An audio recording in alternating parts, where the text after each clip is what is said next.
আসসালামু আলাইকুম রহমতুল্লাহ। সম্মানিত ভিউয়ার্স, দেখছেন এই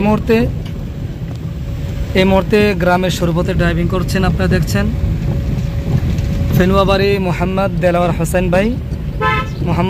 হোসেন ভাই এই মুহূর্তে ড্রাইভিং করছেন গ্রামের সরুপথে।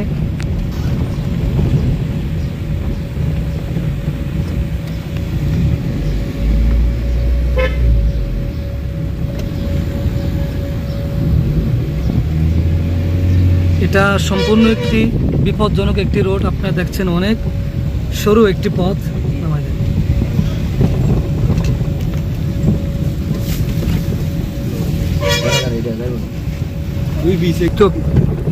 দেখছেন আপনারা এই মুহূর্তে দেলোয়ার ভাই ড্রাইভিং করছেন গ্রামের সরু পথে।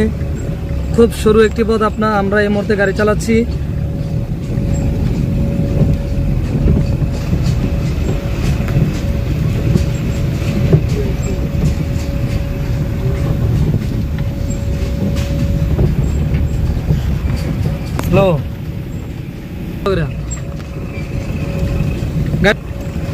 তো ভাই দেখছেন আমরা এই মুহূর্তে গ্রামের সরু পথে চলছি।